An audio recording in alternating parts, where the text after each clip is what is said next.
It's back into monsters and mayhem in Remnant 2. This action-packed follow-up to the original third-person shooter sends you once more into the alien realms and twisted hellscapes of that familiar red crystal. Sticking to the familiar Souls-like style where death respawns you and the area's enemies, it's a tough time for any explorer in these bizarre realms. For those not familiar with the series, it can be quite the difficulty curve, especially with how they handle their roguelike elements, as it's easy to miss out on content if you weren't aware of it. So to prime you with as much information as you could need to give you that extra edge in your interdimensional expeditions, here are some handy beginner tips for Remnant 2. Just like its predecessor, Remnant 2 can be played solo or with a squad of up to 3 in co-op. It's not mandatory to bring a friend, but having an extra gun that can watch your back can make a massive difference. Plus, in co-op multiplayer, your friends can revive you, though it costs a dragon heart. It's better than reloading to the last crystal checkpoint and starting over though.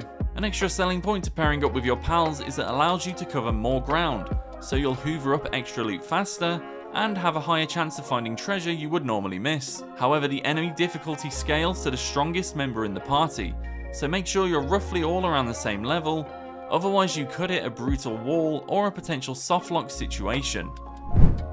It may sound simple, but regularly resting at crystals, especially if you're clearing through an area quite quickly, is borderline mandatory.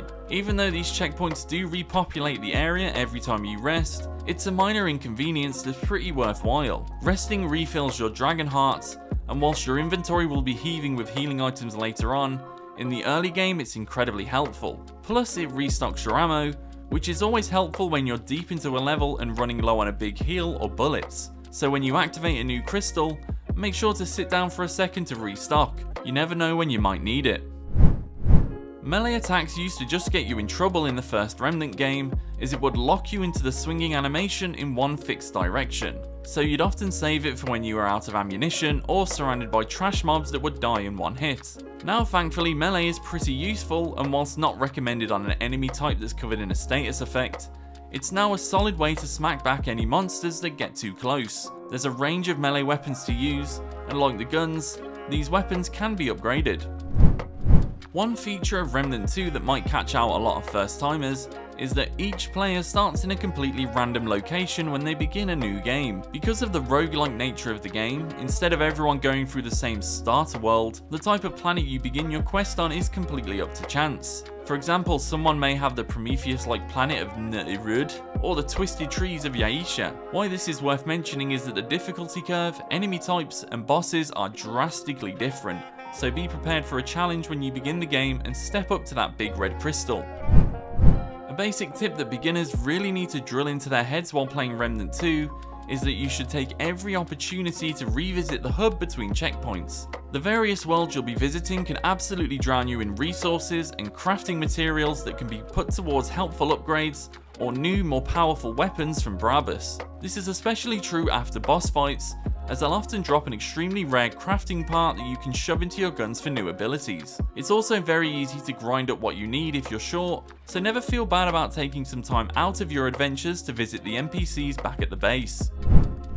If you haven't attached a mod to your weapon, you're going to be in for a bit of a tough time. There are some great modifications that can make absolute mincemeat out of some enemy types, and others, like a healing projectile, that can take the strain off some of your more important resources. You can pick up modifications from Ava in the hub, and it's also worth checking out what's new whenever you stop back, as you may have collected a crafting part that she can turn into a new mod. As an added selling point, mods also change the cosmetic look of your weapons, and some of them can look very cool or downright bizarre, which is always really fun to show off in co-op.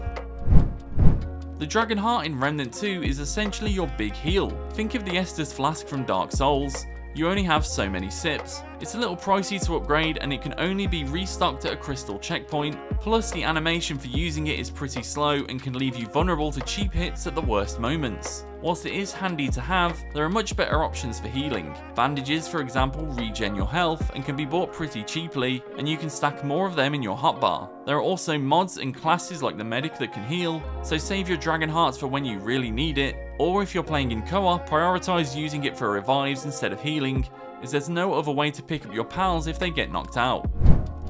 Staying on the topic of dragon hearts, Wally can also upgrade the number of charges that the heart holds. You only start with 3, but for a Luminite crystal, you can upgrade the charges by 1, and you'll definitely need more the further you get into the game. It's also worth paying a visit to Dwell, the horned NPC over by the crystal checkpoint, as this cheeky chap can also sell you modifiers for your dragon heart if you have enough of the crafting materials to make it, which is normally relic dust, though you can also find plenty of them in the wild if you're strapped for resources.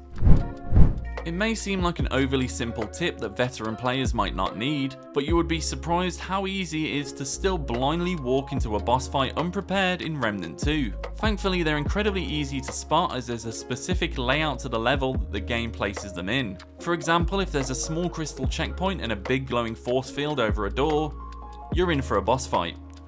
They also like to place these far away from enemy spawns, so you don't have to worry about being ambushed and can instead just throw yourself at the boss over and over again. Or take a trip back to the hub to power up your gear and stock up on supplies if it keeps steamrolling you. So, there's our beginner's advice for Remnant 2. I've been Luke Gould coming to you from the planet of Yaisha. Thanks for watching, and check out thegamer.com for more.